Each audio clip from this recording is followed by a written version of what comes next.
is a retired Lieutenant General of the Turkish Armed Forces, and also the former head of intelligence of the Turkish Armed Forces General Staff.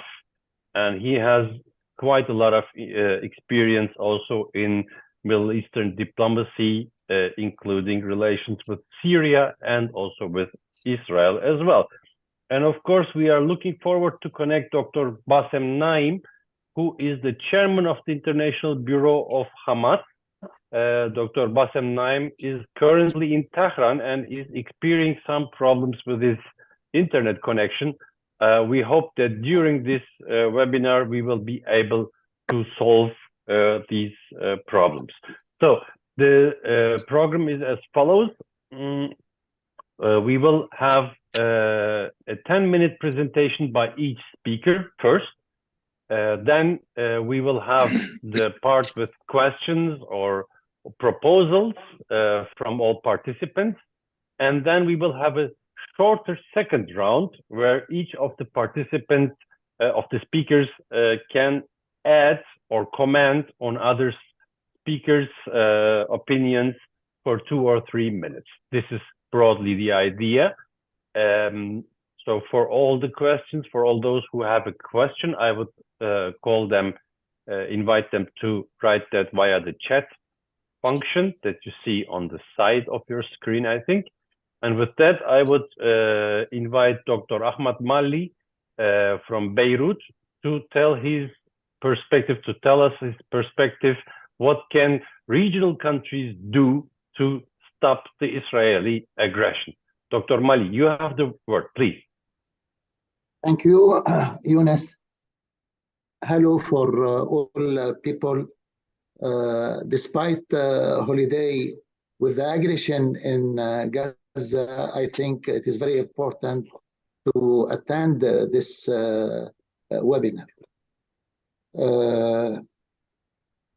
First, at all, I think in this war, we are confronted at the same time to enemies. Israel, the first one, behind Israel, the United States. The United States has his own policy in all the world. But when United States arrived to Middle East, I think United States see the Middle East via Israeli lens. So we witness not an American policy in the Middle East. We witnessed an Israeli policy applied by the United States. With this introduction, I think with now the war in Gaza entered the third month. It's the longest war in the history of Israel. This enemy understand one language of force. I think before speaking about the West Asian countries, the entourage of the focus of conflict of the war, I think now all the forces of resistance. When I say the force of resistance in the front, Palestinian resistance at head Hamas, Jihad Islami, and other Palestinians factions who struggles against Israel. I think now a real war of attrition occurred in the front, and this war of attrition have proven effectiveness. Israel was forced to withdraw the elite force Golani brigade. I think in the same front with the Lebanese resistance, Hezbollah at the head, the Iraqi resistance. What it happened in Yemen is very important. I think it was unexpected by the Israeli and their supporters, the United States. The role of the faction of resistance is very important. Now, the Israeli army is drowning in a real quagmire in this war. In the second hand, I think there are an important role in Western Asian countries must play in this war. The United States, unfortunately, in 70 years of last century, was able to make a full hegemony in our region. This after the end of the Cold War, the hegemony of the United States in our region is completely. I think what it happened now, the country of West Asia can exercise an important role to threat the role of the United States. In our region, Jordan and Egypt play an important role. Why? Because they are targeted by the Israeli. Israeli declare their intention to expel the Palestinian to Sinai and the Palestinian of West Bank to Jordan. I think Jordan, in the own interest of national interest of Jordan, both government or people will resist the intention of Israel, both Egypt government and people. In the same context, I think extend the resistance in West Bank to reach a full intifada is also very important. I think Tehran, Ankara, Moscow, Beijing can play an important role and to threat the hegemony of the United States. United States now, with the atrocities and barbarity of the Israeli aggression, not in a good attitude. I think people also move to the street, still in the street, to make pressure over the government of Western Asia be useful to support our brother in Gaza and all Palestine.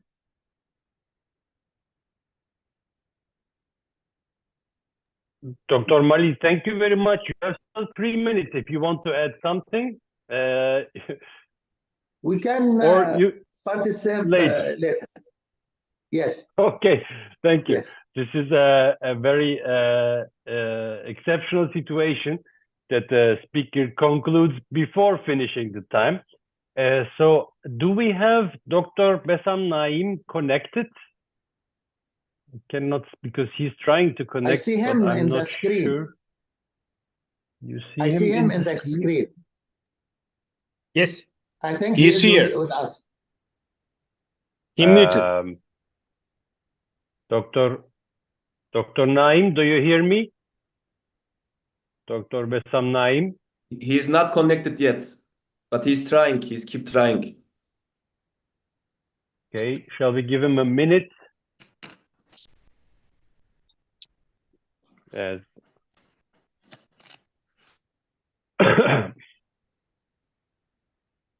because the concept here is to explain it to you, to let those who are right at the front of this war speak first, and then broaden the scope to those countries and those representatives who are further away. So that's why we had decided to start with Dr. Bessam Naim, then Dr. Mali, then comes Professor Abdullah, and then comes the other speakers from Turkey, as it's called now, and Russia.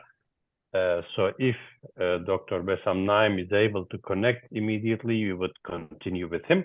If not, I would ask in a minute Professor Dr. Bessam Abu Abdullah from Damascus to take the floor. Let's give Dr. Naim a minute more.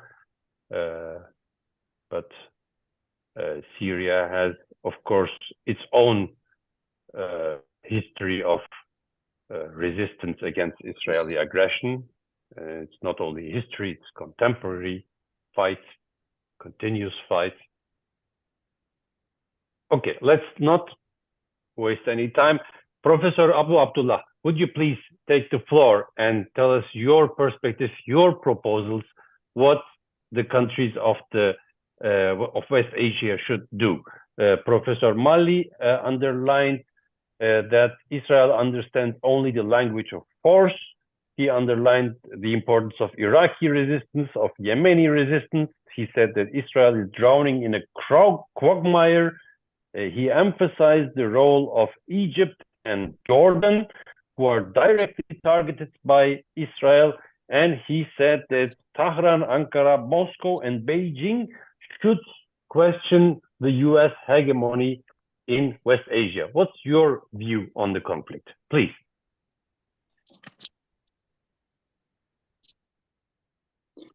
Good morning, my friends. I think my voice is clearly. Yes, can you hear me? It's perfect.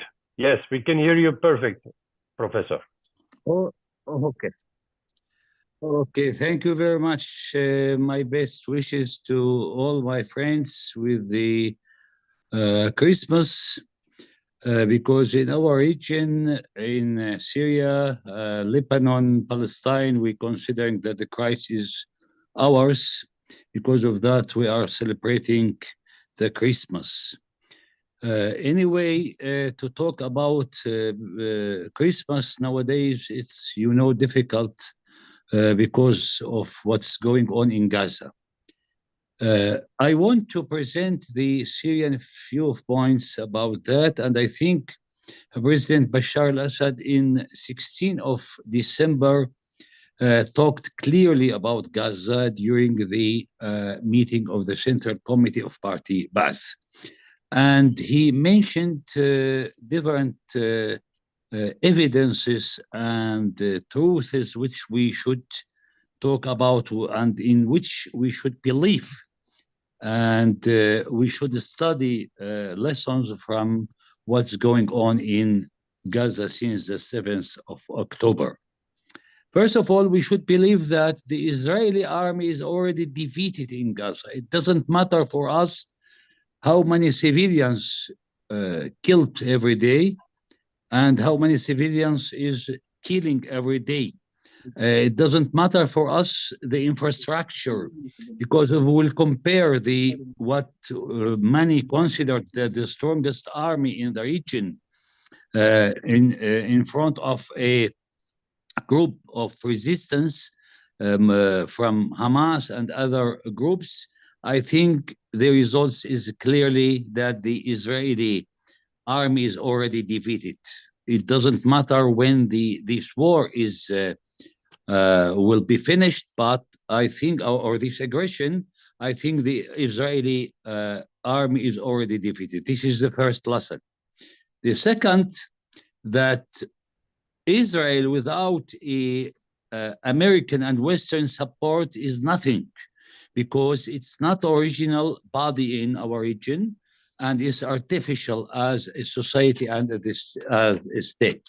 If we will compare between two societies, the Palestinian one and the Israeli one, we will discover that the Israeli society is artificial. They are not rooted in Palestine, and they are considering for Palestine as a place for investment, as a place to be an instrument in the hands of the West against the people in this region. Because of that, and we will see that the Palestinian society, it doesn't matter how they are under siege since 17 years and more than, and how they are under a Israeli aggression, they are, I think, winning this war. The third lesson, that the Palestinians could, for the first time, to publish their narrative about what's going on inside Palestine. And the Zionist narrative is now already not many people in the West, especially inside the United States, is not believing in this narrative.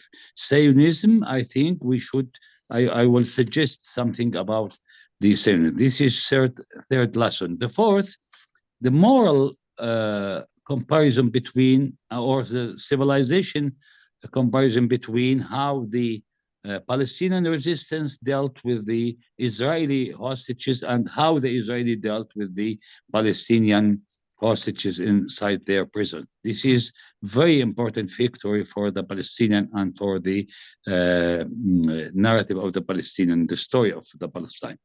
The fifth lesson, which is very important, that in the big issues like Palestine, the thing is not taken by how we lost in infrastructure and how many people died, because absolutely the lives of the people is not easy to say, to talk about that, how many persons, but in big issues like Palestinian, we should analyze by professional way and not by how many Palestinian lost and how many Israeli lost and how much infrastructure or money.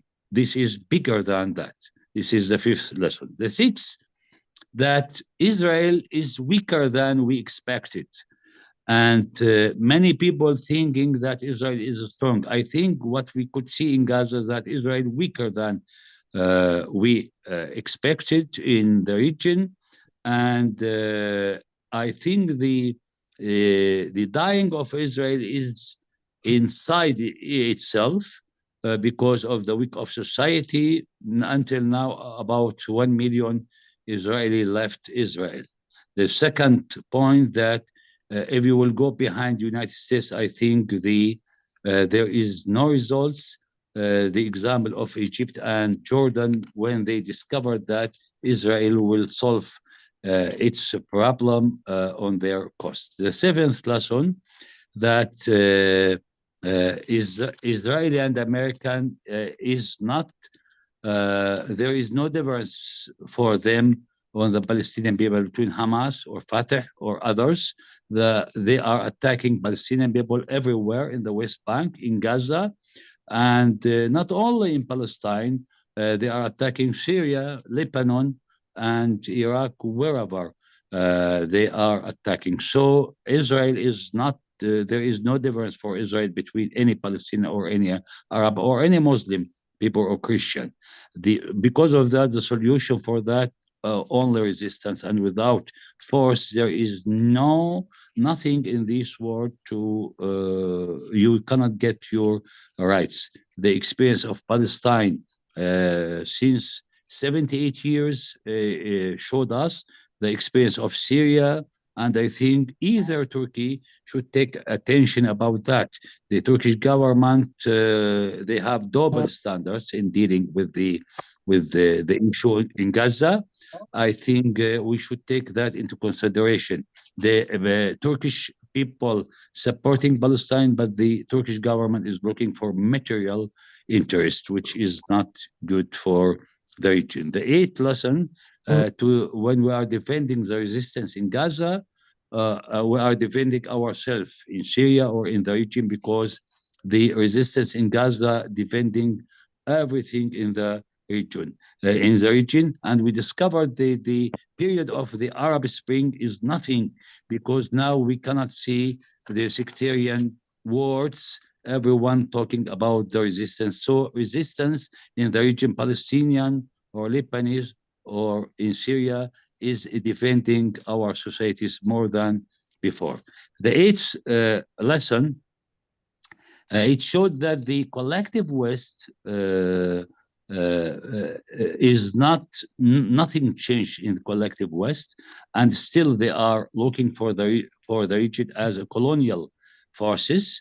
At the same time, we notice that their principles, their talks about democracy, human rights, and freedom is a big lie, and we should looking that the world is changing a lot, and we should discover that the West is no moral, nothing in moral or humanitarian side. Maybe the people, yes, but their leaders is not looking for the values which they talked since long time about that. Now, what we can do for Gaza, I think it's we can do a lot. But first of all, as a popular fronts, not as a government. Government, they have their maybe interest, maybe they are looking for the things, but as a parties, as an organization, as a social forces, we should do a lot of things. First of all, pressure on the government, which still hesitant towards Gaza or what's going on, especially you in Turkey, because we discovered that every day 7 ships going to Israel, while the Turkish government talking openly against Israel. This is a confrontation, and this is double standards, why the Turkish people is in general supporting the Palestinian issue. The second, we should continue our media programs and to talk about the Israeli aggression, and I think is going. But at the same time, we should working for returning the resolution of General Assembly of United Nations, which considered the Zionism as a apartheid movement. I mean here the resolution of 3379, which was taken in 10 of November 1975, and unfortunately it was cancelled by the United States in the 19th. I think it needs more work for that. Now we should considering the Zionism as not only some kind of apartheid, but it's a fascist movement after what we could see in Gaza. The last point, it's to support our brothers in Gaza through doing a big pressure on our government, especially to support in water, humanitarian aid. This is very important because still this weapon, humanitarian weapon, is using against the Palestinian in Gaza. The last point that we should strengthening our regional and international coordination through create an international alliance against the collective West and to stop this aggression against Palestinian people and supporting the right of Palestinians to have their independent state on their lands. We should see that the magazine of Time put the picture of Netanyahu on its front page, and they wrote the killer of 2023. He is a killer, really, but with these changes in the world in general, I think we should work more and more for that. Russia is, they have China, they have important role. We should not leave the Palestinian issue in the hands of Qatar, Egypt, and United States. I think we should include another parts like Russia or China, and I think the Palestinians should make pressure on that because it's in their interest. We cannot leave the things in the hands of the not independent powers. It doesn't matter where is the Egyptian position, but I think to include other powers in the world like China and Russia, it will be help more and more the Palestinian people. Thank you very much. Thank you very much, Dr. Abdullah. Professor Abdullah, you emphasized that also that force is decisive. You said that Israeli army is already being defeated. Your emphasis that victory is not counted by the destruction of infrastructure or by the number of deaths seems to me very important. You have presented a number of arguments why the Palestinians are victorious already in terms of narrative, dominating the global narrative, the treatment of hostages, and you made some interesting, important proposals regarding what we can do. I think your diplomatically expressed criticism against the Turkish government is an important one. Your call to pressure more on governments generally is also an important point, and I think that in that line continues to include more global powers of Eurasian kind, let's say, like Russia and China in this conflict on the side of Palestine against the collective West. Now we have Dr. Bassem Naim from Tehran. Thank you very much, Dr. Naim. He is the chairman of International Bureau of Hamas, and you have the floor, Dr. Naim, please. Thank you very much. And I'm sorry for the bad internet connections, but I will try as much as I can to convey very short and speedy messages about October 7th. First of all, I agree as a baseline with your statement in the bulletin sent to us that it is not about Gaza, it is not about the West Bank, it is not about Palestine, it is about the whole region, a new order of the region. October 7th have undermined a lot of plans were put by the Americans to the region after the partial withdrawal from the area here, and asking Israel to continue the rule of this colonial powers with the cooperation with some Arabic countries through the so-called Abraham Accords. Some started to talk about an Arabic NATO. I think on October 7th, first of all, this new order for the region has received a strong hit and undermined a lot of these plans. First of all, because Netanyahu for the last few years was able to convince a lot of the people that he can bypass the Palestinians, he can go for normalization of with the Arabic countries without paying the price of solving the conflict with the Palestinians.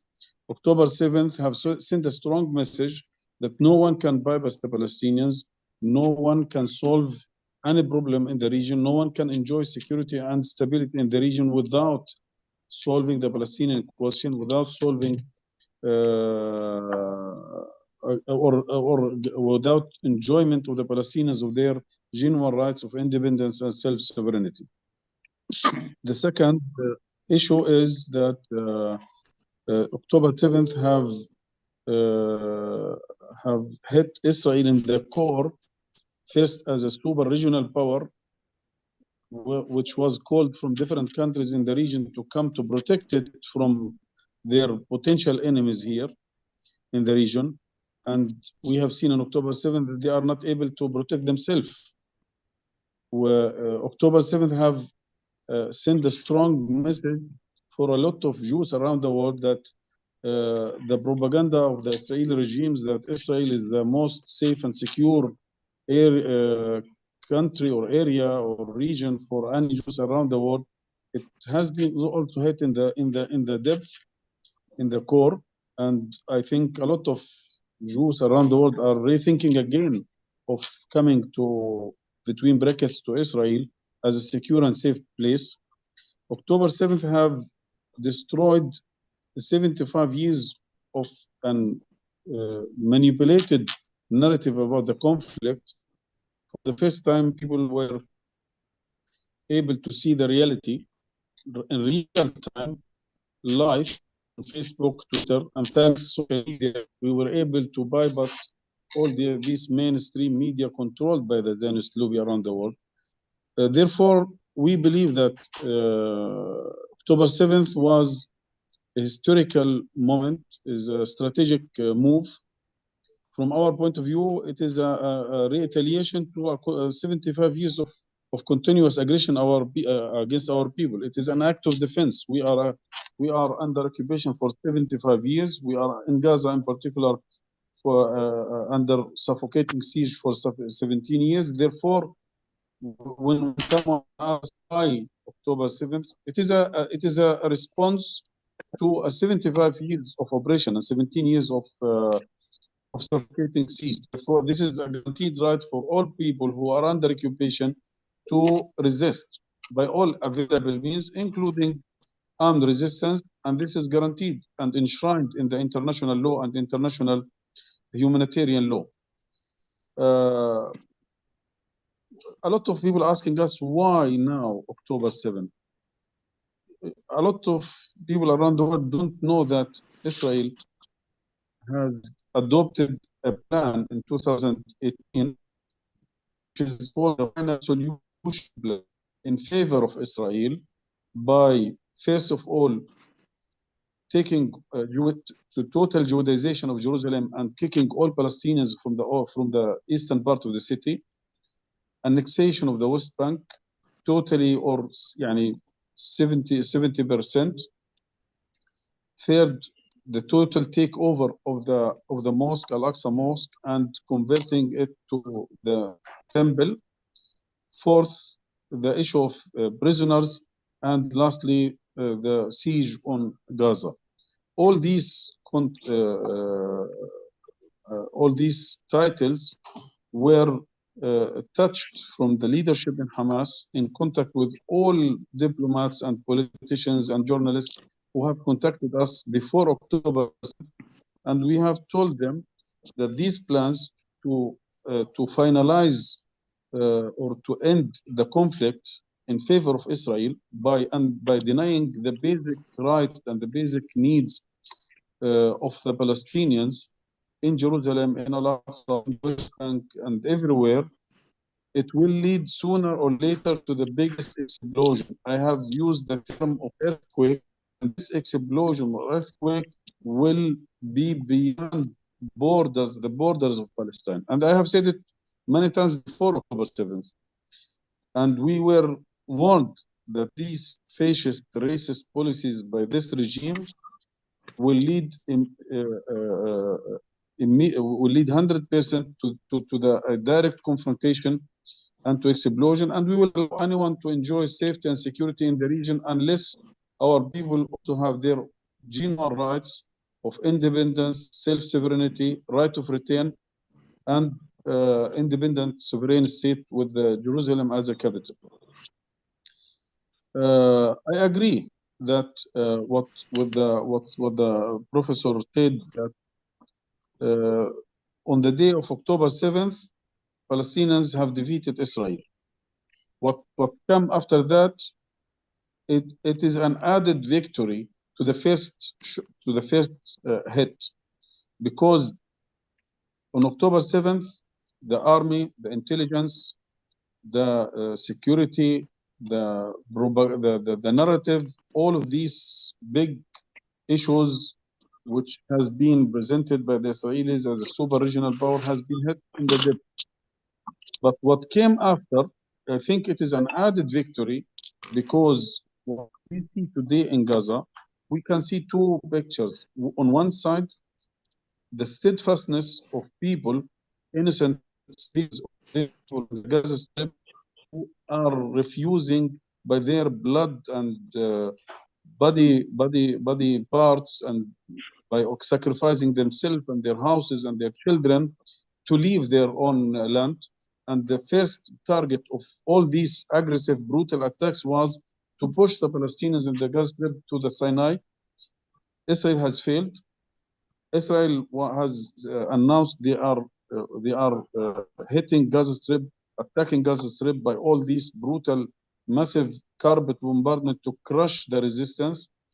Up to the last few hours, the news came from inside Gaza that on an hourly basis they are losing soldiers, officers from the elite brigades in the army. Based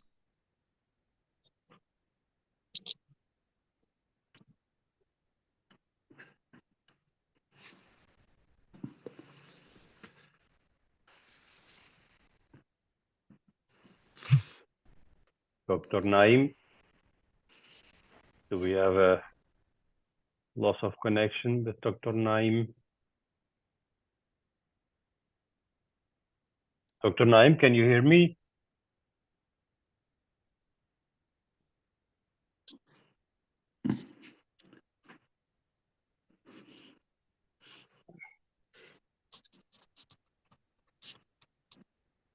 Dr. Naim, can you hear me?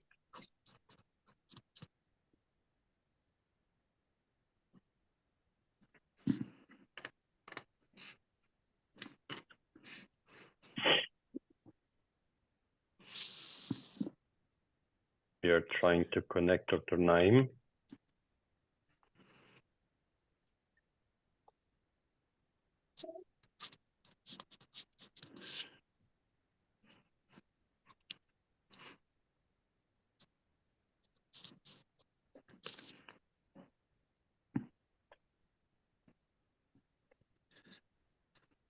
See if we can reconnect him.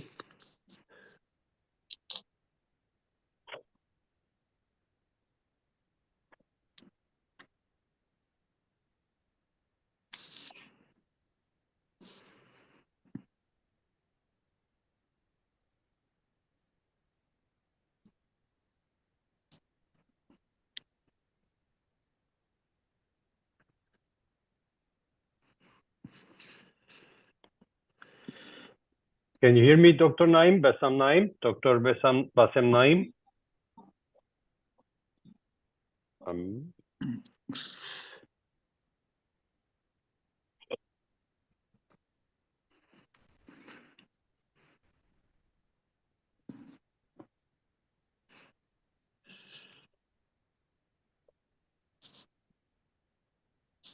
So, Dr. Bassam Naim, chairman of the International Bureau of Hamas,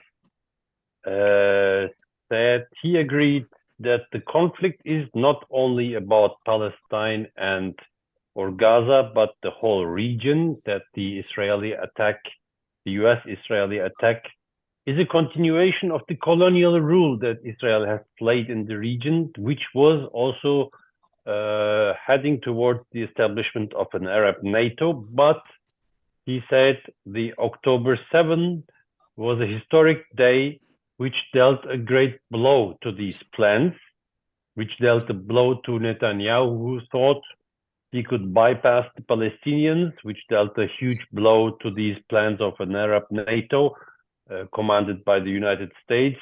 It has hit Israel in the core, he said, showing that Israel is not able to protect itself, let alone dominate the region. He considered this date as a historic and strategic moment. And he's now, I'm reading that he's now going to reconnect. He can connect via Telegram, if it is okay. Zoom connection is not working in Iran. You have a problem. So, do we have then only the voice, or?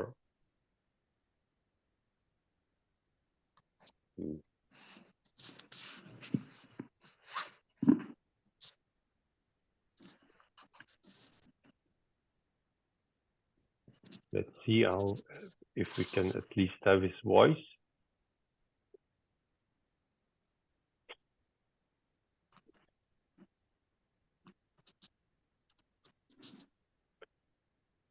Meanwhile, my colleague is establishing the connection. Dr. Naim also said that October 7 destroyed the manipulative narrative of Israel. Yes, he is there now from Telegram. You are hearing? No. No? No.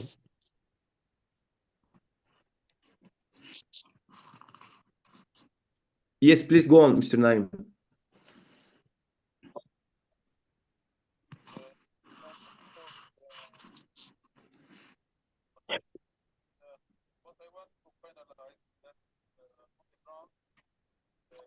Can you increase the voice, the volume?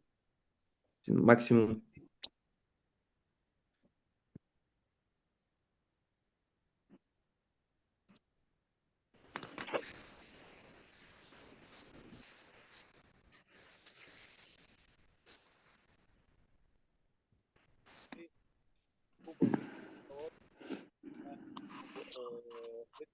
Hit them in the port, or they are registering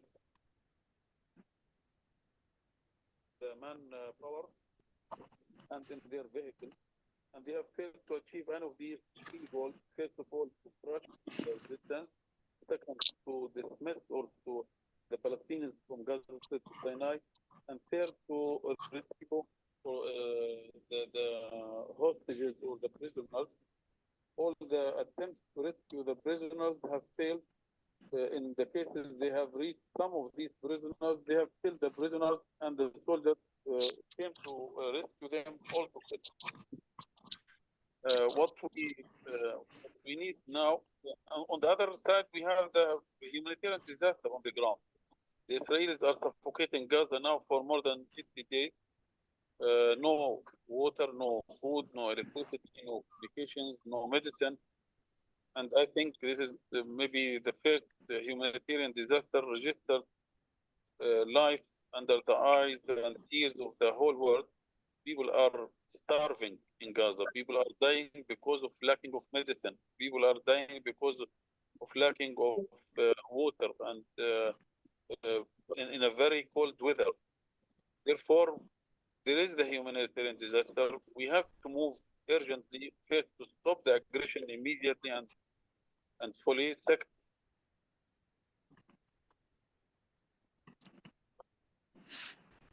to open all the borders, to allow all the humanitarian aid to come into Gaza to rescue 3 million Palestinians and to rebuild or to rebuild Gaza again. third, we have to initiate the process of the prisoners deal, and finally, the political track, so that at the end of this conflict, we have an independent sovereign Palestinian state. Lastly, I have to say what I said at the beginning: it's not about Gaza, it's not about resistance, it's not about Hamas, it's not about Palestine. It is about the colonial, Hitler colonial project. Therefore, all the three powers in the region who want the colonial project have to support Gaza at all levels. By the way, including an arms level. At the arms level, I mean weapons. Why not?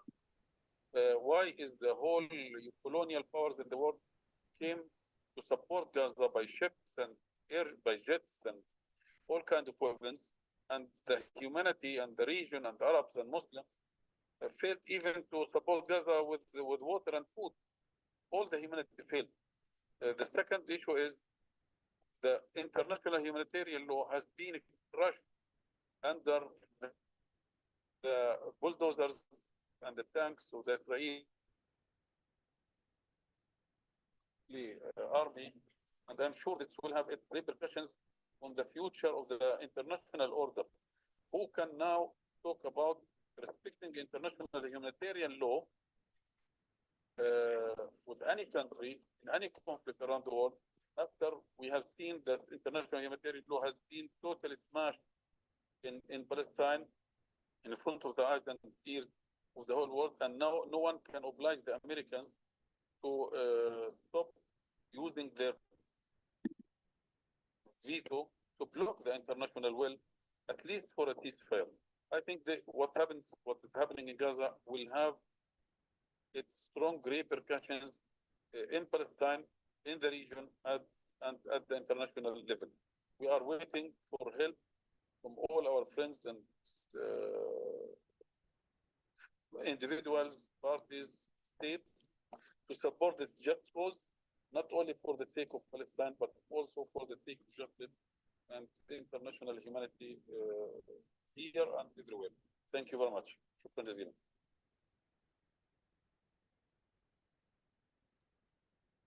Thank you very much, Dr. Naim. So in the second part, thank you for your assistance also, dear Onur. And thank you, Dr. Naim, again for pushing so hard to share your views with us, no matter what the circumstances, Telegram or Zoom or whatever. So there was a criticism in the second part, as far as I understood, that Gaza has not received sufficient support from the regional countries. If I understood correctly, not even water, he said. He said that international humanitarian law has been smashed and called all our friends, he said, to help. We would, of course, like to ask him what, for instance, the governments of Turkey, Russia, China, or other countries can practically do. But as you see, the connection is a little bit difficult. So we will then continue to Mr. Vyacheslav Matuzov in Moscow, I guess. You are Mr. Matuzov. Mr. Matuzov, do you hear me?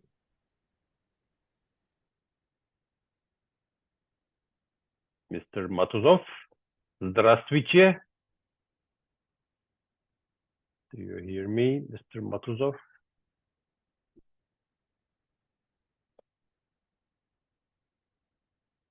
Mr. Matuzov is connected. Let us send maybe one of my colleagues in Moscow sends him a parallel message.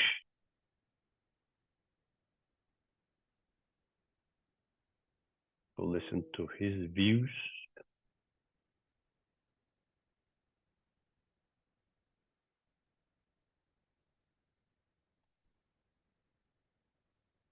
Mr. Matuzov, can you hear me?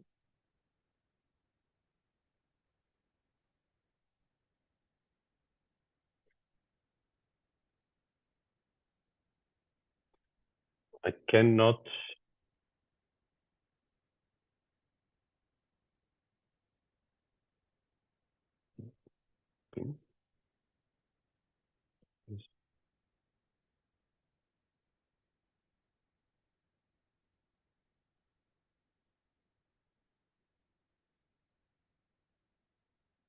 Ah, there he is. About to connect, I think. Hold him for a second. I would ask your patience for a second so that we can listen to what Mr. Matuzov says. He is also president of the Association of Friendship of the Russian Arab Friendship Association, and also the chairman of the Council for Business Cooperation between Russia and Arab countries. He has great experience in Arab countries, has been serving there as a diplomat for a long time, speaks, as far as I know, very well Arabic. As my Arabic is not so good, I couldn't check it out, but I think he's a frequent guest also in Arabic media still today, and he is a close follower of the Arab world and West Asian world, and has even experience from Soviet times. You might note him, I don't know what he will say, but in previous presentations, you noted that with a clear background of political economy, political economical thinking as well. So a diplomat of great experience, which I hope we can connect here. He is online, but he must be experiencing some technical issues, I think.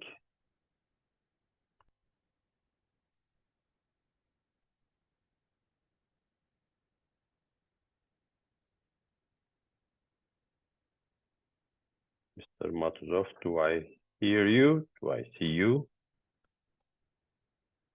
He will reconnect, I'm being informed.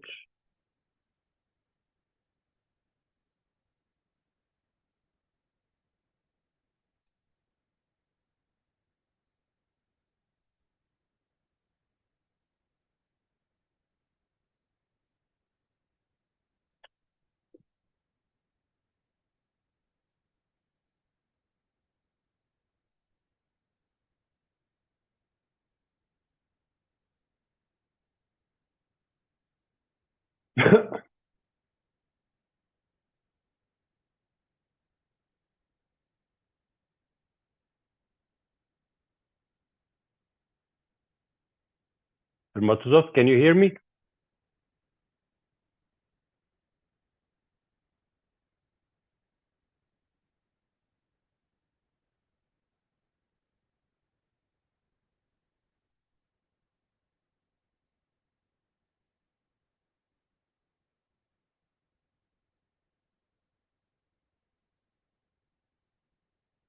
Yes, for some reason has been disconnected.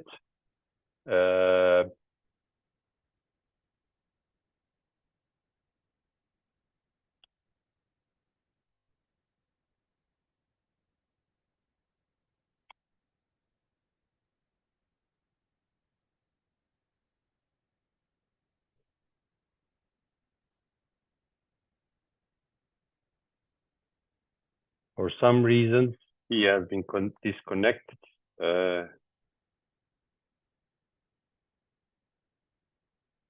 And we are hoping that he will reconnect soon. Okay, meanwhile, I will take a question. Meanwhile, Mr. Matuzov is connecting. I have a question here from Mr. Engin Kurtay. The question is coming from Moscow. And Mr. Kurtay asks, and this is, I think, a question to you, Dr. Malli. He asks, since the very beginning of the current conflict, Iran has denied its involvement in the offensive of Hamas. Additionally, we see scanty or even symbolic engagement of Hezbollah from the north. Having considered the 2006 Hezbollah-Iran engagement in Lebanon war against Israel and Hezbollah's relatively successful fight compared to previous Arab-Israeli wars, here's the question: how come that Hezbollah avoids taking a full-scale action against Israel? It seems to me, he says, as if they have concerns for endorsing Hamas. What do you think about this first question, Dr. Mali? Meanwhile, we wait for the reconnection of Mr. Motuzov. We just continue with the question and answer part. Please, you are muted, Dr. Mali. You are muted.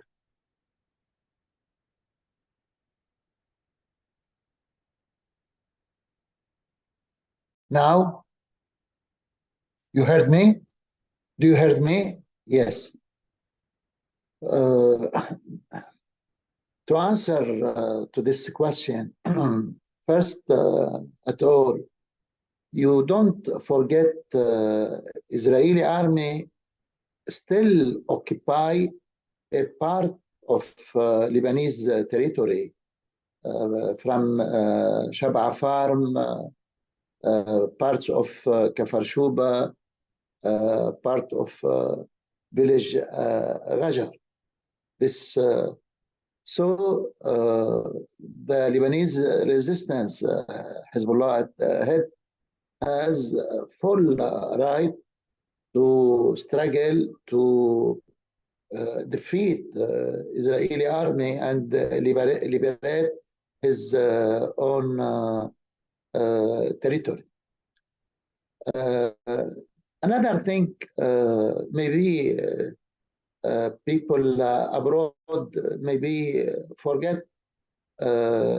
after the foundation of Israel in 1948, Israel expelled a lot of Palestinian refugees to Lebanon. Now, Lebanon, we have 400,000 Palestinian refugees in our land. I think this refugee have their full right to return to their own land. And we receive our brother Palestinians as guests, but Lebanon was not forced to resolve the crime of Israel to expel it. It is, I consider the presence of 400,000 as an open aggression against Lebanon. About Hezbollah also, and the Lebanese resistance and the other faction of Lebanese resistance didn't deny we in our fighting we endorsed Hamas and the other Palestinian factions. Why? The United States and the other Western power send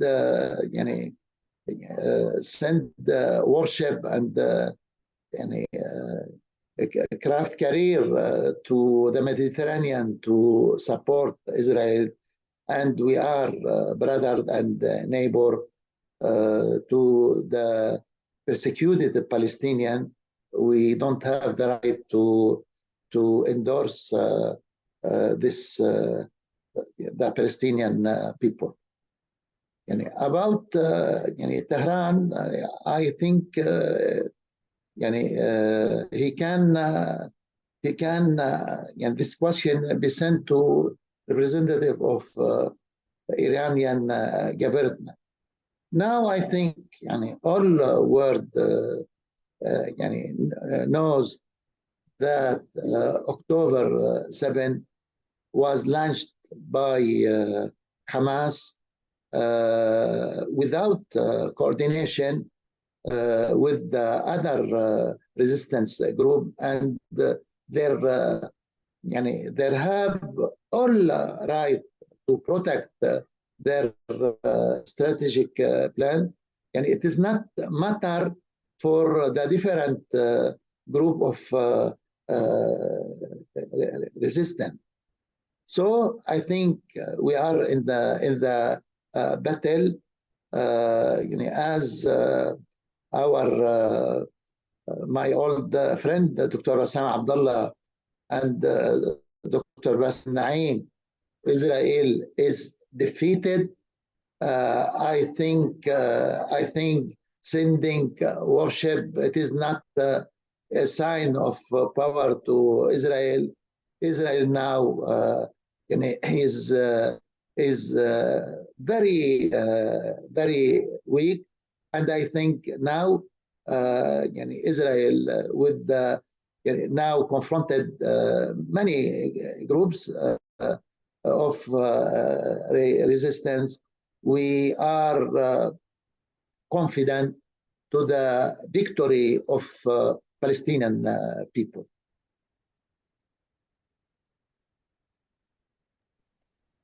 Thank you very much, Dr. Mali. Do we have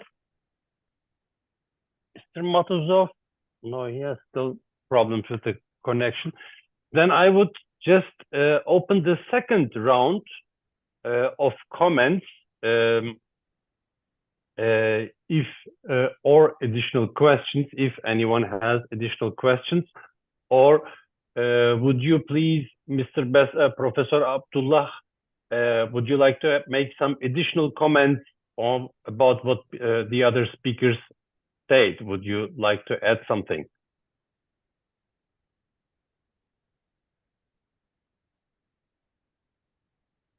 But you are muted.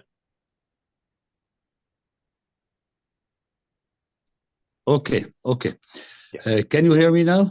Yeah, okay. Yes, we can hear you. Thank you. Thank you very much. Yes, we are in discussion, absolutely. And this question about the role of Hezbollah or Syria either. Some people asking about the role of Syria in this confrontation. And you know that the two places which is attacked by Israel is the Gaza and Syria. Our airports is already not working, Damascus and Aleppo, and absolutely Israel considering Syria as the main logistic support for the resistance movements. Besides that, I should comment, I give you some comments. Can you imagine, or can you remember now, where is the Mufti and Sheikhi who issued a lot of fatwa about Syria and Syrian regime and Syrian army, where they are now in Gaza?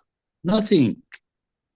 They shut their mouths. It means that what happened during the 13 years of war against Syria, it's relevant to the Palestinian issue, because who attacked the Syria, the same now groups in Idlib or in the northwest of east or northwest of Syria, they are the groups who are working under the NATO supervision and under Israeli supervision, and they are serving the NATO and Israeli targets in the region. This is very important to understand, that the region, when some absolutely some Turkish circles who talked about Sunni and Shi'i during 10 years in Syria, now they are not talking about Sunni and Shi'i, because Israel is not there is no difference for them between Sunni or Shi'i or Turks or Arabs or Persian in the region. So this is very important to understand. The last comment about the role of Hezbollah.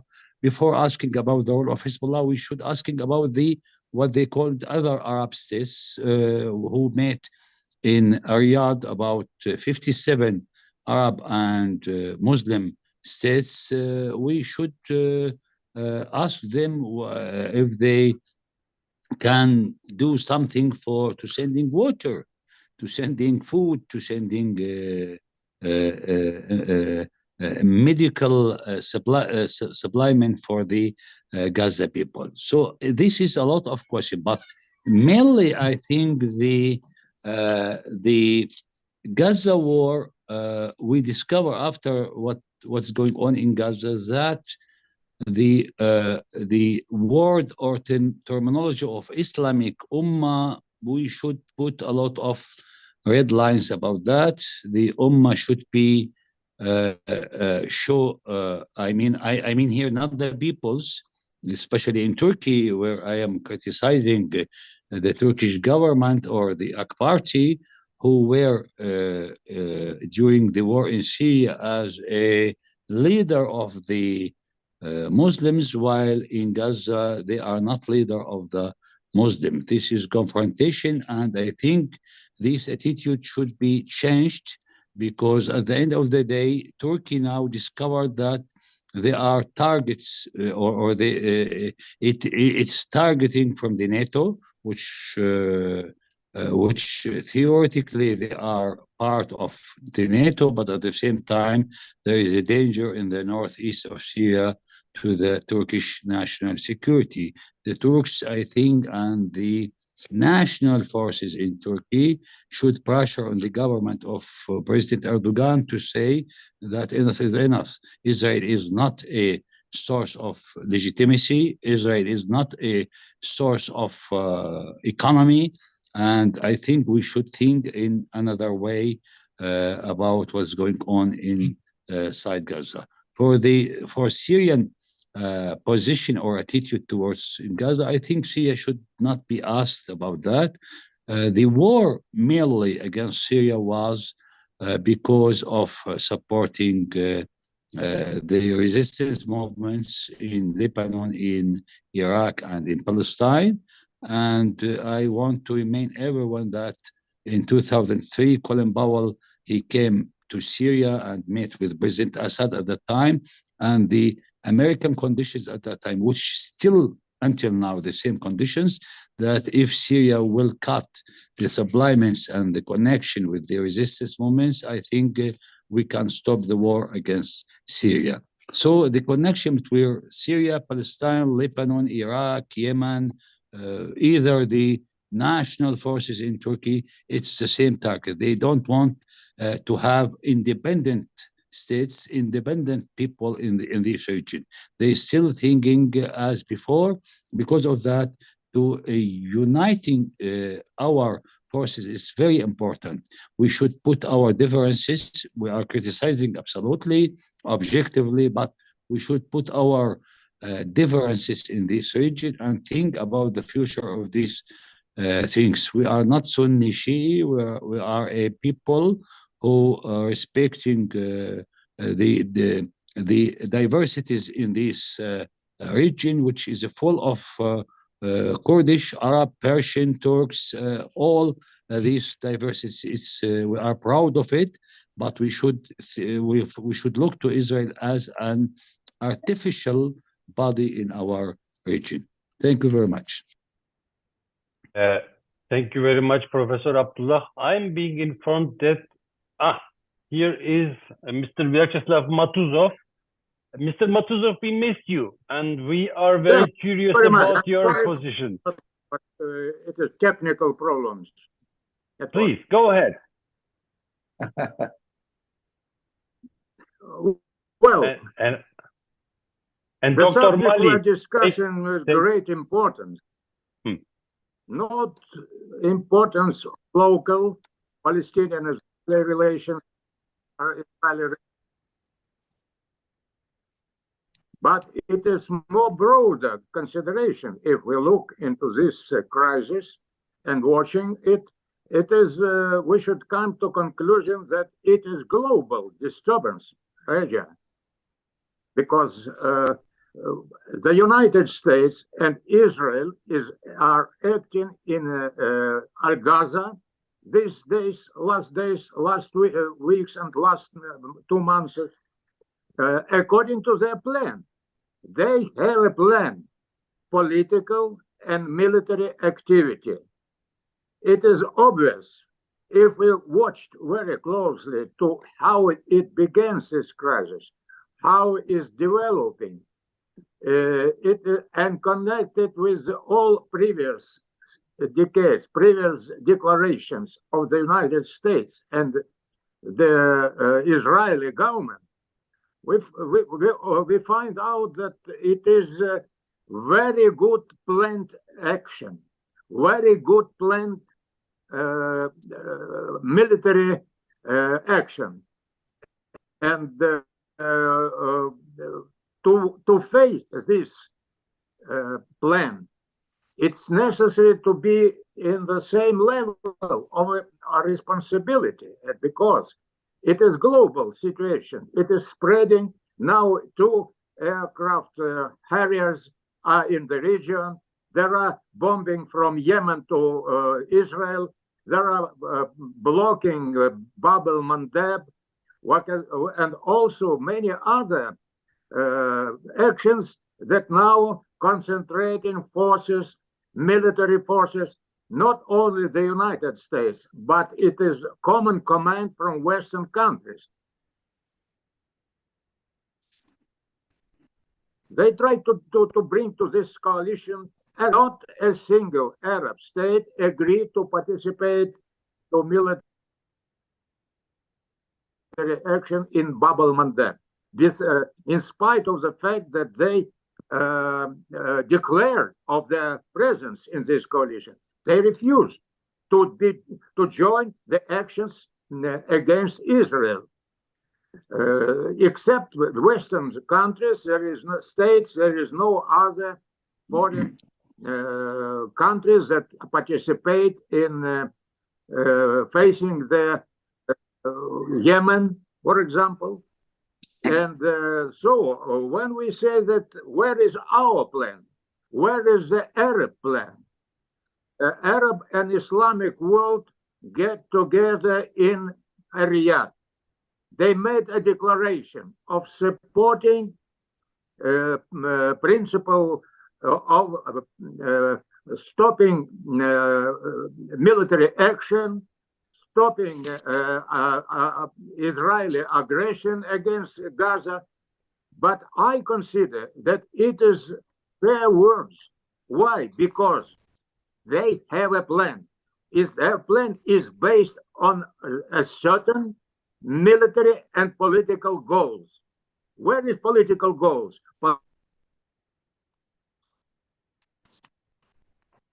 Political goals were declared. Palestinians undergone to this aggressive actions from Israel. It was 2001. It is against Yasser Arafat that time, and then 2006 it is against Lebanon, and they have a plan. It was declared during aggression into the Lebanese soil. Condoleezza Rice declared absolutely clear American goal. She said that in the war in Lebanon, there is decisive thing. It is we construct a new big Middle East. So after coming to the administration of Donald Trump, they ruined absolutely any external participation in solving Palestinian-Israeli question. How?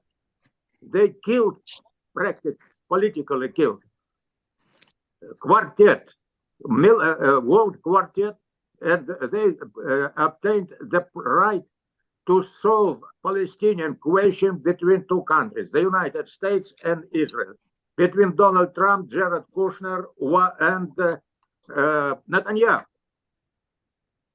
Deal of century.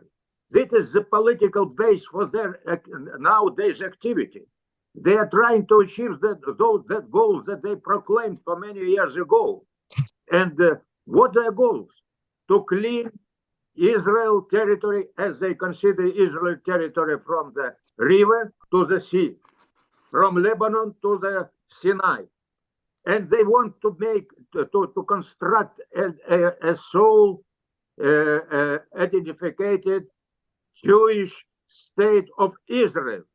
It was proclaimed by Donald Trump and Netanyahu.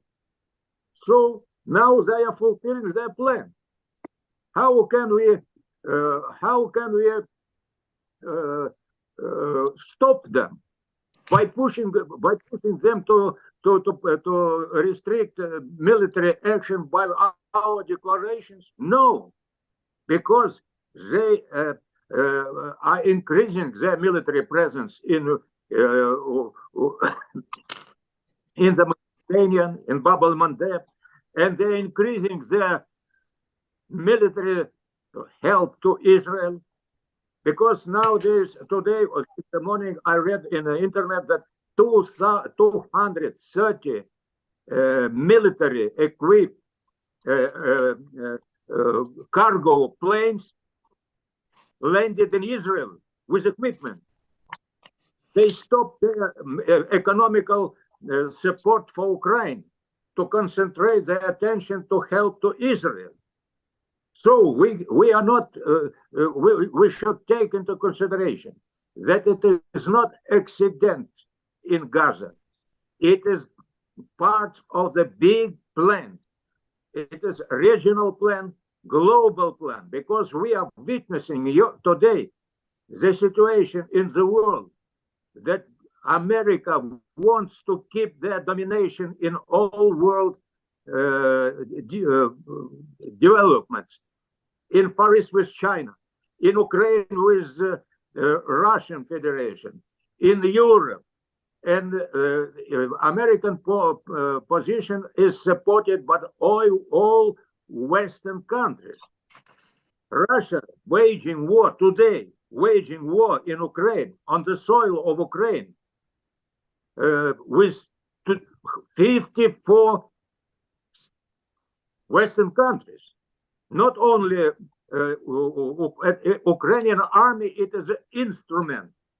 We are fighting in Ukraine with the Western world, who are trying to keep American domination in all over the world, including Middle East, including Israel, including. So, if we look at this situation in Gaza from the global position, we should come to the conclusion that to give some arguments for stopping their offensive, of their aggressive military actions in Gaza, I think it is illusion. We cannot achieve our goals. Why? Because it is a plan. And I ask, where is our plan to stop this aggressive war? I mean, plan of Arab states. They convicted Iran, first of all, that Iran organized this offensive action of Hamas to Israel, and that was very secret, very successful. I am asking, who organized this? Iran? No, because if it was Iran involved in planning this situation in Gaza, Lebanon was be involved immediately. Hezbollah too. So, if it was made only by accident and as an accident in Gaza, between Gaza and Israel army, that means that it is made, the situation was developed according to the plan that was made by Israel and American goals to achieve them. And their goals are very good known, to bring all Palestinians from Gaza to to Egypt, to Sinai, and to create in Sinai a Palestinian state, small state, and all Palestinians from Western Strip, Western Gaza, to bring them to push them to the eastern side of river or Jordan River. That means that destroying Jordan as an Arab state, independent. And I am sure that even when Syria faced Daesh operation, 100,000 foreign recruiters were brought to Syria to fight Syrian government.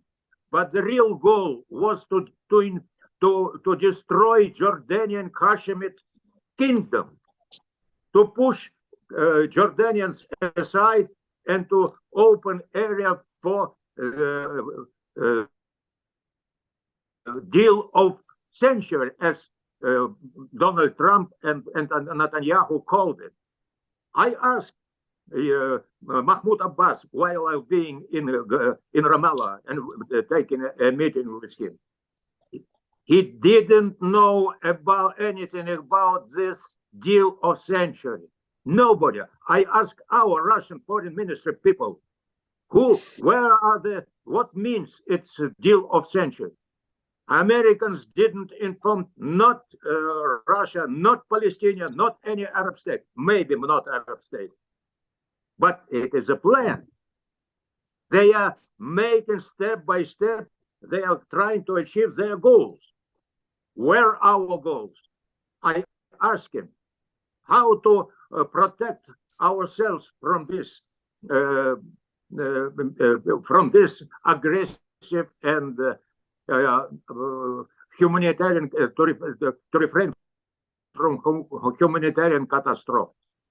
So I think that main purpose is that Arab side lost main key to achieve results in the struggle against Israel-American aggression. They were split into parts. Separate part, it is Gaza Strip, and the second it is Western Bank. So where is the unity of political unity? One of the most important weapon in the hand of Palestinians. 50 years, it was the unity of command of Palestinian people. They achieved the level of Palestine. PLO became a sole representative of Palestinian people on the international level and the world level in the United States. In 1988, it was grant after the parliament meeting of Palestinian Algiers, Russia acknowledged Palestinian. They changed their status in Moscow. It was Palestinian representative in foreign ministry. They gave them the status of whole right participation in as an embassy. From 1989, it was embassy operating in Moscow to help Palestinians to keep the unity of command with different Palestinian factions. It was George Habash, Naif Havatmir, Yasser Arafat, and Americans made all efforts to not to let Palestinians to be united. And Israeli political trend was to stop unification of command, to establish PLO administration. So when we are now today, we have military decision made by Hamas in Gaza, political center, as you represented Palestinian people on the international level in Ramallah, in the Western Bank. I think that it is main task today is to unify Palestinian people under one command, under one Palestinian flag, and to bring all public opinion on their side. Public opinion of the world on the side of Palestinian people. It today is obvious. All demonstrations in Berlin, in Paris, in New York, in many other countries in the world are with Palestinian people. But it is political decision, political support. This is support. But we need political unification of Palestinian decision, political decision, not only military. If military decision is made, it should be based on political plan, on political goals, to fulfill political goals. What we have today, we have today to as a goal to make change of detainees only. But is it real price for those sacrifices? 20,000 people killed by aggressive, by genocide, Israeli genocide in Gaza. It is not the goal. The goal is political, to create Palestinian state on their territory, and it is capital Eastern Jerusalem. It is formula for Arab states, Arab initiative, supported by all United Nations approval, and Russia is supporting Arab position. I think that we lost this connection between military decision and political goals, political aspirations, political goals for Palestinian people. We lost this part of activity. So I think that any words to bring Israel to the table of negotiations with Gaza, Hamas, I think they don't move, and America will support them. Will support because they have a signed document, signed between Donald Trump and Netanyahu. Okay, Donald Trump is not today is a president, but administration today, Biden is fulfilling that document signed by previous president of the United States, Donald Trump. I think that main thing is all words that America changed their mind and they support today two states policy. It is a lie. It is a lie to bring Arab states to neutralize reaction in Arab world, in Islamic world. That's what we as I see the situation in the Middle East during the 2 last months. First of all, it needs to unite Palestinian administration, Palestinian decision in one center with participation, as it was previous decades. All Palestinian organizations, Democratic People's Front of Palestinian, all of them were different political, ideological base, but they were united in one administrative body.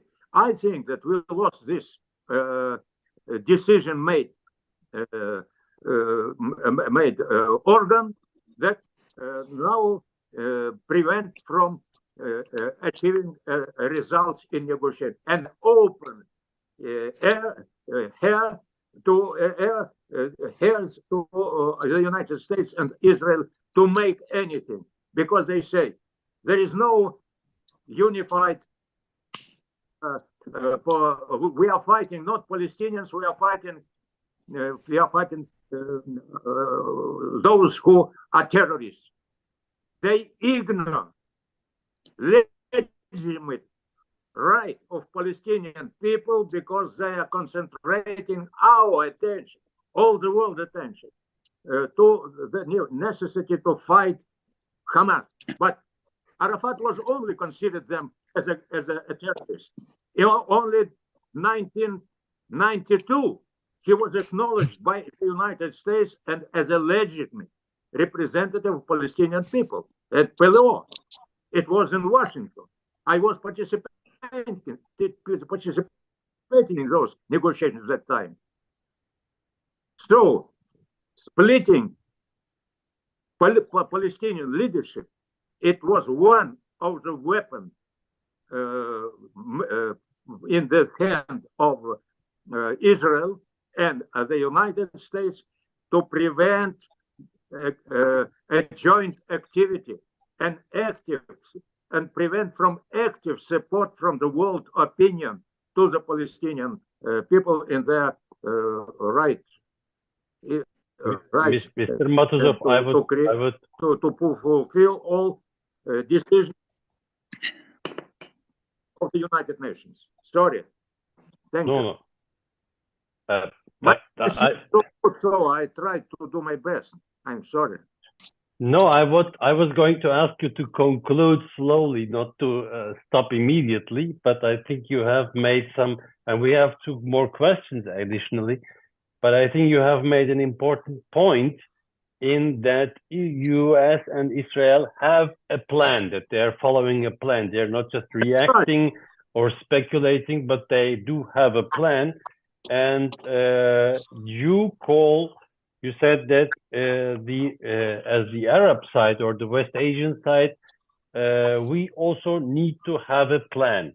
And as far as I understood, you see a lack of this, and your emphasis that arguments won't stop aggression or declarations or condemnations, I fully agree with that. And this is very important as well. And then you made the major point that there is a division between the military decision and the political decision inside the Palestinian movement, as well as there is division politically inside the Palestinian movement, and that the first task, the most urgent task, is to re-establish Palestinian unity, and that military decisions such as the October 7 conflict should be based on political decisions and on political goals.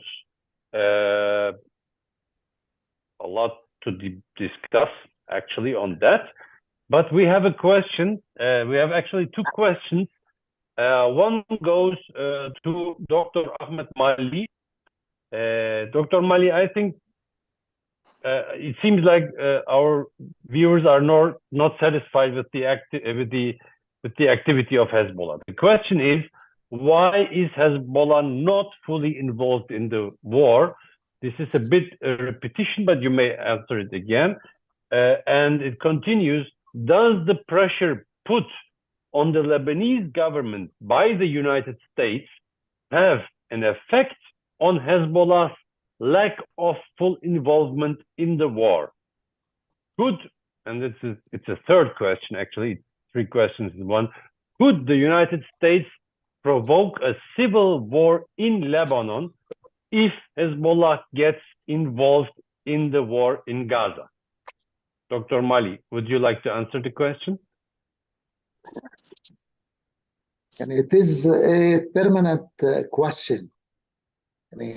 I think I'm not a military expert, but I think Hezbollah do did and do the best to confront the Israeli army. We hope sincerely all Arab and Muslim parties conduct like Hezbollah to put the pressure against the Israeli aggressor. About, thank you for your question about the stance of United States concerning Lebanon. I think the United States did and still do all possible to destroy the power of Lebanon. If we take the whole view, I consider the war now in Gaza, the massacres and the atrocities that accompany it are an expression of the failure of the American policy in the Middle East. Its uniqueness in the region did not lead this with the beginning from the aftermath of October War in 1973 or after Desert Storm and the Madrid Conference of 1992. These American policies, which only saw Israeli interest, would transform the region to a sea of blood. Now we witness how the Middle East is a sea of blood. It is time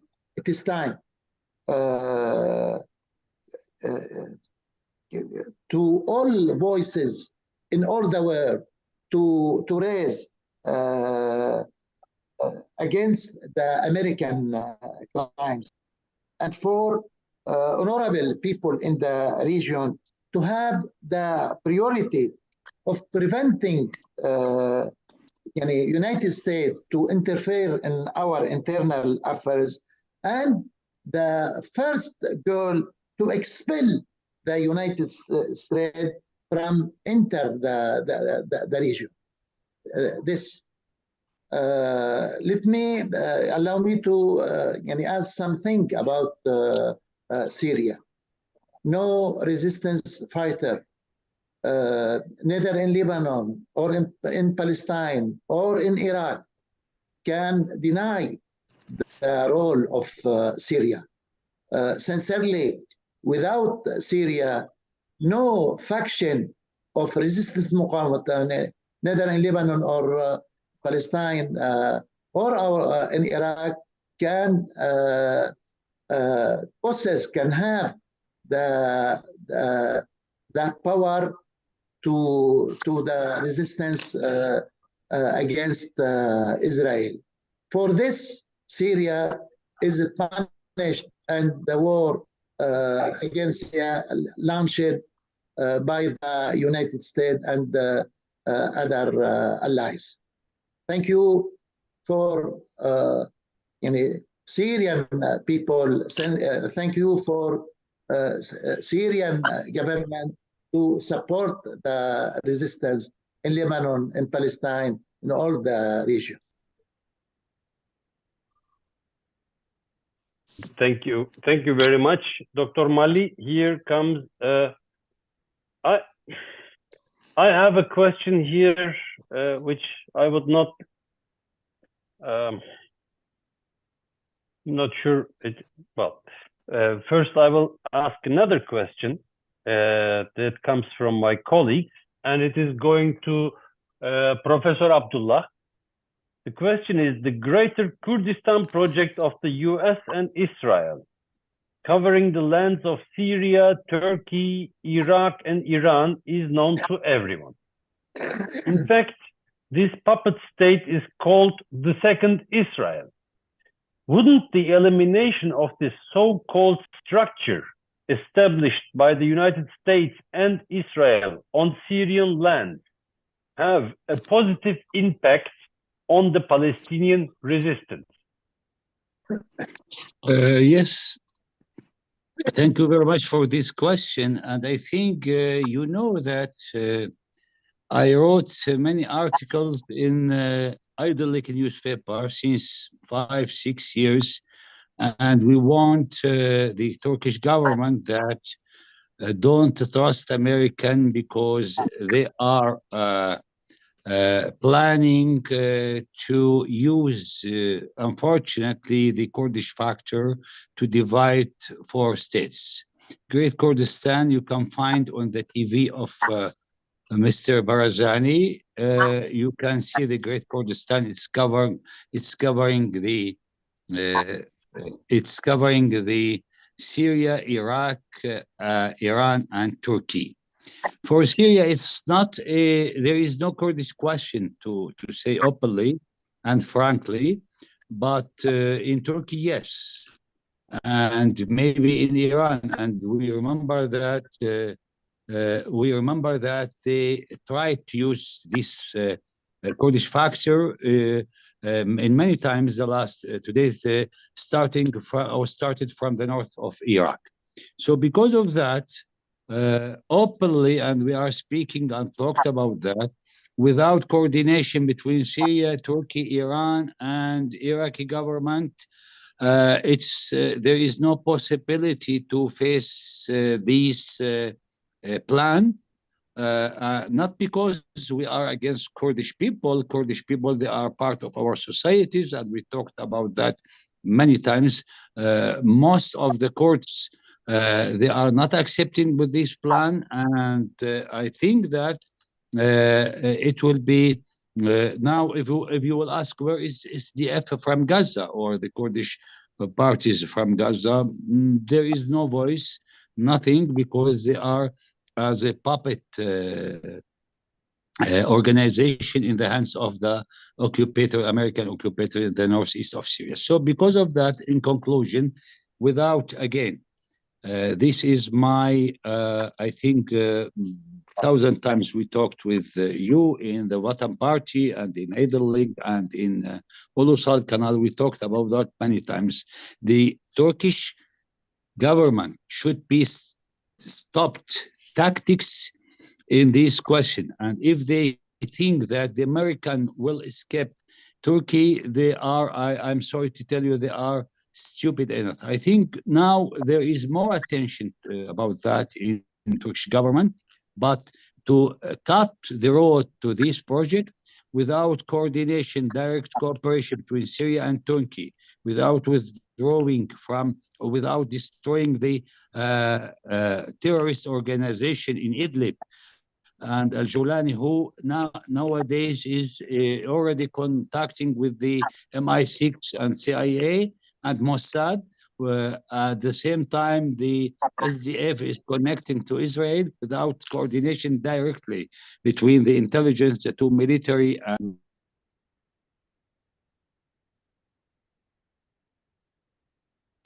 Turkey, Russia, Iran. I think we are under a danger. So because of that, this Great Kurdistan is serving Israel, Israeli project, and is serving United States and the collective West in the collective West in the region. Because of that, you can find that the main support is getting from United States, the main weapons from United States to SDF and YPG, and France, Germany. So I think it should be ringing the bell in Ankara to understand that the old tactics is already finished, and they should go seriously to cooperate with Syria, Russia, and Iran to stop this project. Thank you. Thank you very much, Professor Abdullah. And the last question I would direct to Mr. Matuzov, as he spoke about Palestinian unity. Now, the question is the following, Mr. Matuzov. Comes from Mr. Engin Kurtay again. One of the ex-ministers or an ex-intelligence officer of Israel confessed that Israel facilitated the foundation of Hamas, allegedly to disqualify PLO and replace it with its religiously radical version for marginalizing the Palestinian resistance. Exactly. Was this declaration a disinformation act, or do you think it's reliable? What's your opinion? I agree with you fully, because this part of Israeli officer about Israeli goals in Palestinian movement. I working with Palestinian administration 40 years. I began to contact with Yasser Arafat and the leadership, all organization, Palestinian organization, from 1970. I know the method that American used, not today, previously. Who organized democratic elections, fair democratic relations in Palestinian soil, and with what purpose? It began in 1993 when they accepted PLO as a legitimate representative of Palestinian people. They began to implement their policy, their efforts to change the leadership of Palestinian movement, to split it, to make troubles between George Habash and Hawatma from one side and Yasser Arafat from other side. I participated in Palestinian National Council 1988 in Algiers. And I talked to all leaders, George Habash, Hawatma, and Yasser Arafat. I told them, if they didn't unite and create a new leadership of Palestinian people, Moscow don't help them, never. And after returning to Moscow, Soviet, that was 88, December 88, I was bringing the letter to Hafiz Assad. 3 hours we sat together with presidential cabinet in Damascus, brought Gorbachev's letter praising a decision of Syrian government.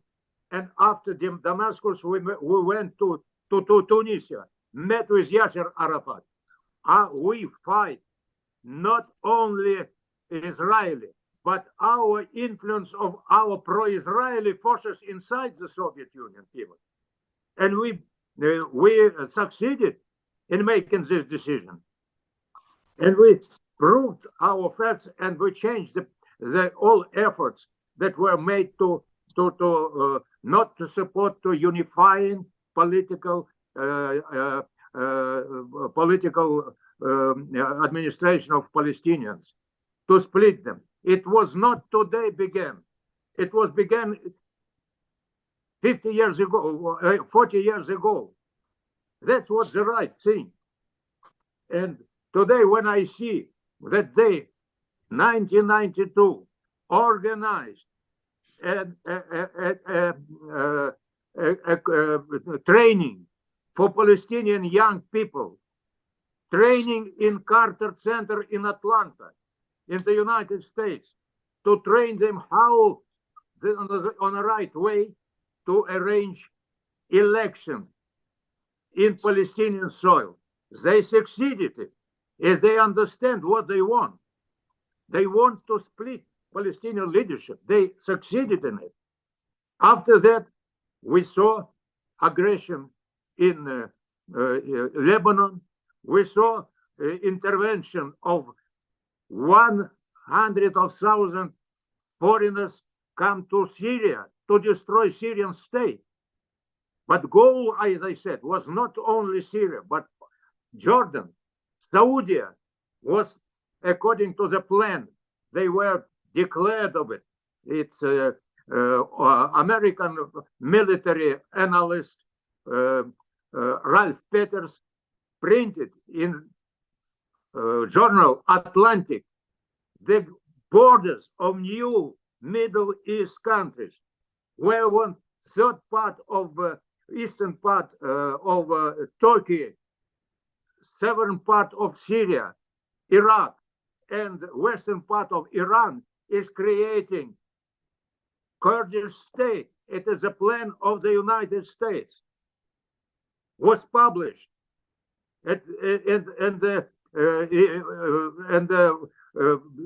between Georgia and Turkey, it was entrance to this state from the sea, from the Black Sea.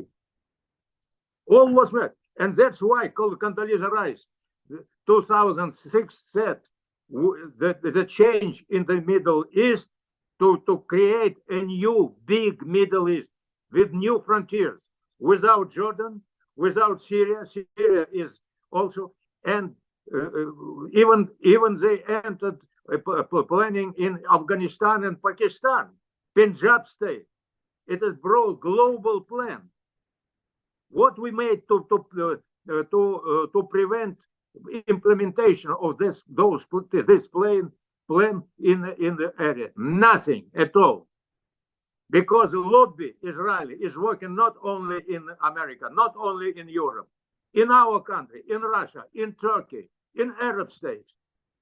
What that is the task. They prevented to separate of Hamas from Palestinian Liberation Organization. Absolutely. Why? Because it is acknowledged on the international level as a legitimate representative of Palestinian people. Why we ignore that fact? Why we don't use it?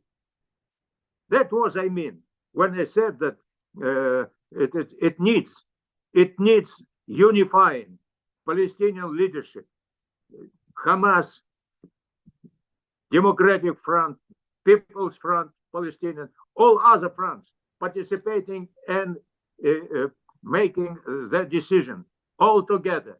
Not only military decision separately, but military decision that was made on the political goals. We should understand that Arab people, Arab countries are facing not only confrontation between Israel and Palestinian because they lost 100 or 250 Israeli citizens during in October 7. No, they use this 7 October to make to put under realization of big plan to destroy Palestinian as a people. It is genocide. It is planned genocide. It is genocide that supported by the Western world in the whole. Because when we are now talking about the United States, we should understand during 20 years, last 20 years, Americans succeeded in unifying the Western world. Thank you, Mr. Matuzov. Thank you. Can you hear me? We have a question from Odile, but I don't know whether you can hear me. Am I muted? Odile? This is I can the hear last... you. I can hear you. Yes. Great, thank you. This should be the last question as we have already passed the 2 hours. Please ask your question and please inform who are you asking it to. Okay, actually, it's three short questions, and it might concern Mr. Matouzov, Mr. Mali, and Mr. Abu Abdallah. One is, how do you account for the fact that by now, United States as well as Western economies are turning into war economies? United States has a budget of $1 trillion for its defense.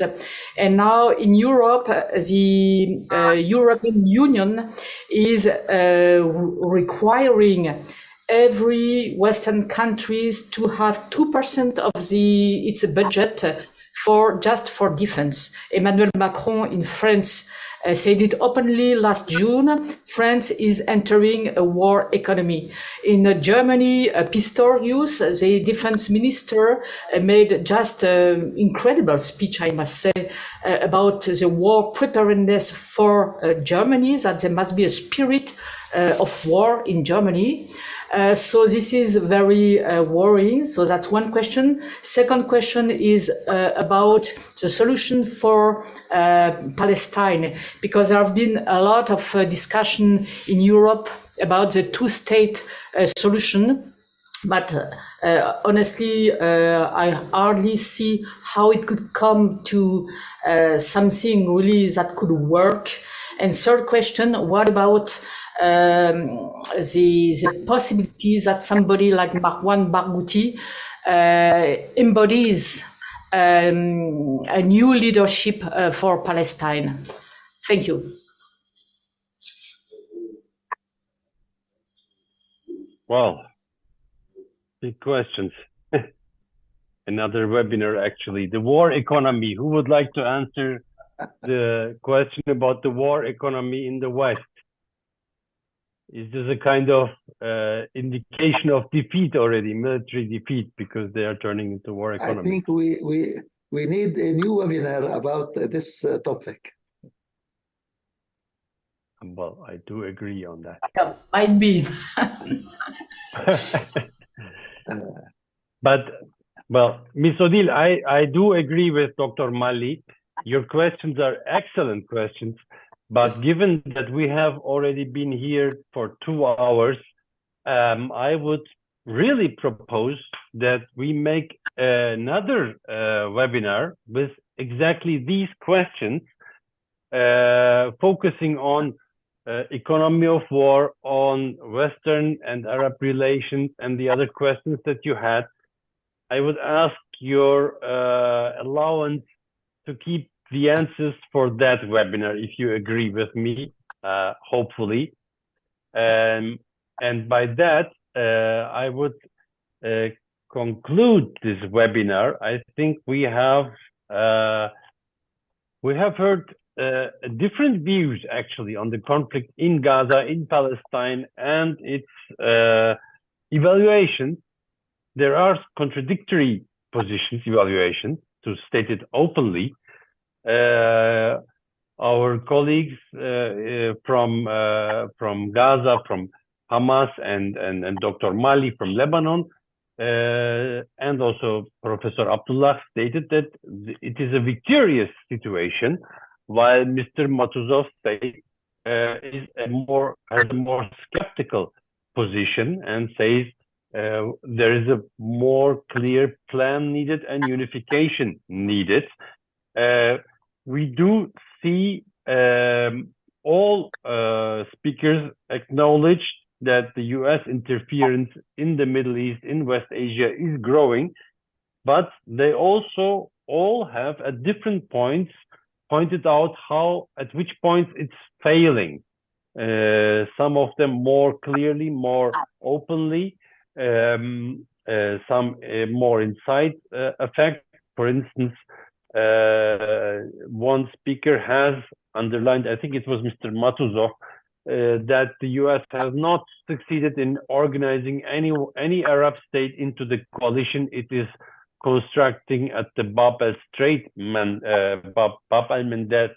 al-Mandab Strait. This is important, and I have the sensation that all speakers agree that what is necessary is more pressure on those governments that we live in. We are in Turkey, so it's our Turkish government to conduct a more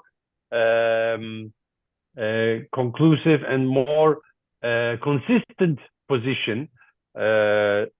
Serious criticism came from Professor Abdullah from Syria regarding Turkish ships that they depart day by day from Turkey towards Israel, while the Turkish government pursues a harsh rhetoric against the Netanyahu government.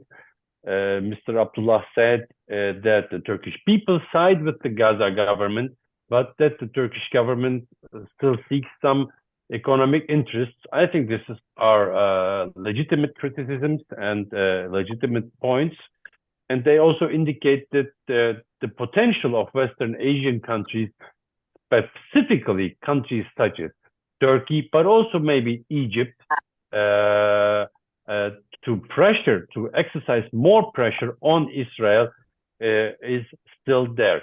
I would very much thank you all for taking the time, for sharing your views with us, with United World International.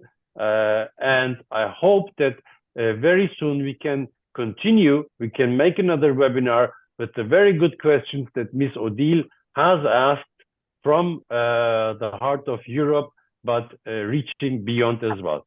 Thank you very much. And by this, I would like to thank you all for taking the time, for having the patience with all the connection problems we had, and looking forward to see you and to listen to your valuable ideas again very soon. Thank you very much. And by this, we conclude this webinar. Thank you.